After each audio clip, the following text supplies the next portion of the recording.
Bonjour, Rav Leitman. Bonjour tout le monde. Nous allons commencer notre émission avec une question téléphonique qui vient du kibbutz Gan Shmuel. Écoutons Andy. Bonjour, je m'appelle Andy Rambitz du kibbutz Gan Shmuel et je voulais demander au Rav, il y a beaucoup de choses négatives relatives au proverbe « Une femme construit, une femme détruit ».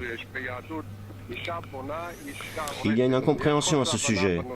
Je voulais demander au Rav s'il pouvait donner l'interprétation spirituelle de ces mots.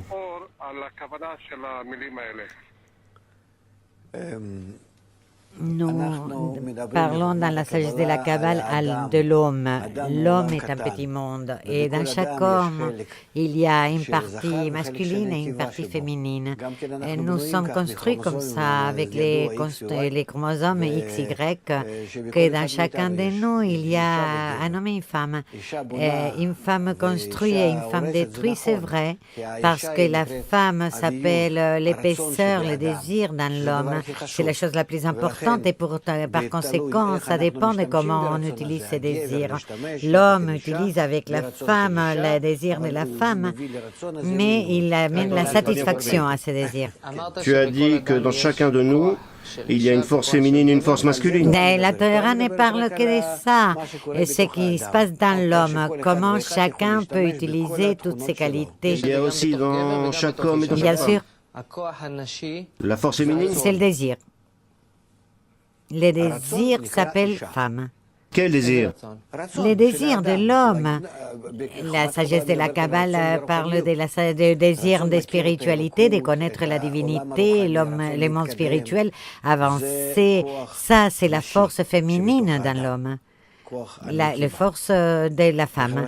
Et c'est pour ça que ça s'appelle femme, du mot cavité.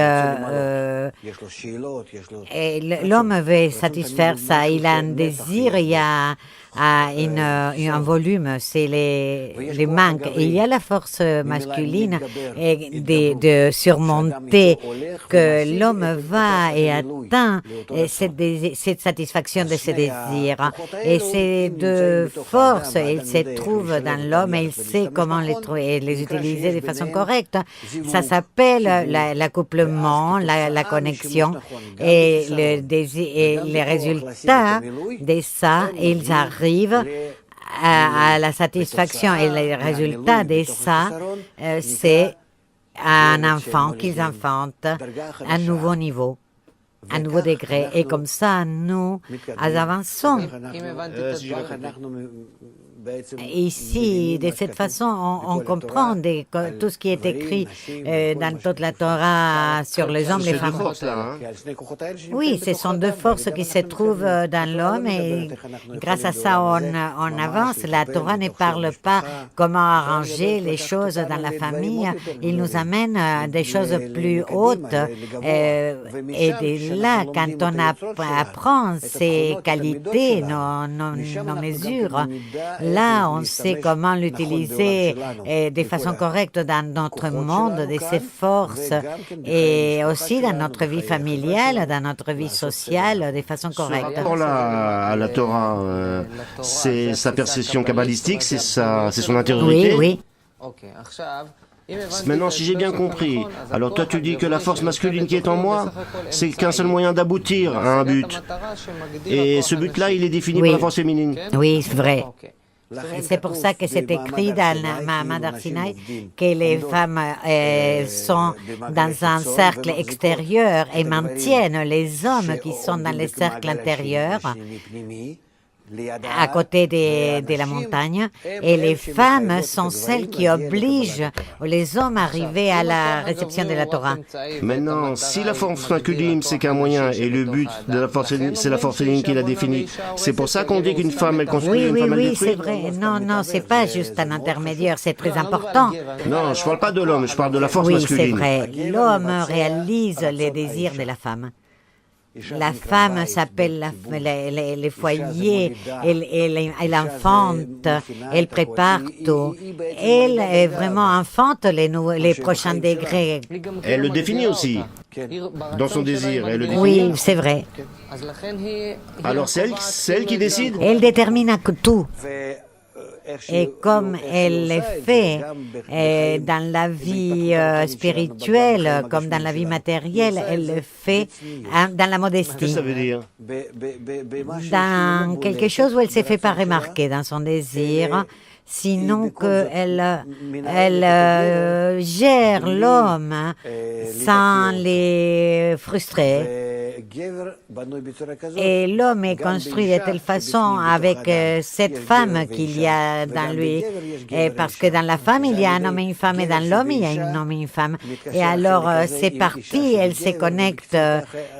Il y a ici des séphirotes, une structure interne. Chaque qualité contient la qualité opposée.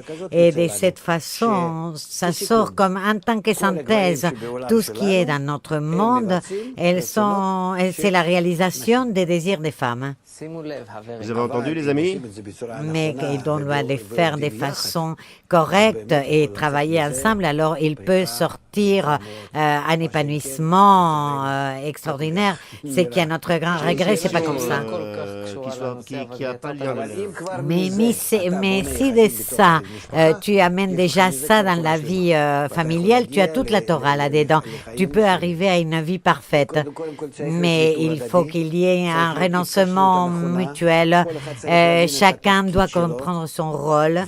Et de ça, déjà, on peut développer les systèmes psychologiques et pour qu'il y ait une communication correcte dans la couple.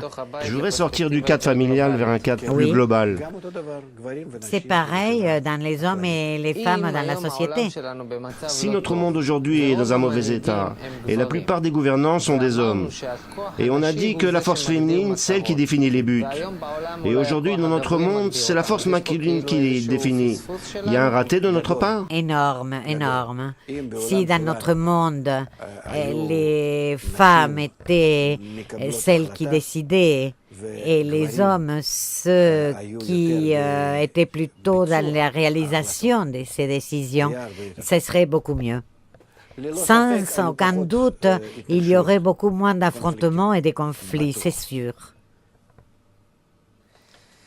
Bon, mes amis, pensez à toutes ces choses et tirez chacun vos conclusions opérationnelles dans chaque maison, dans chaque gouvernement. Ouais, je rigole.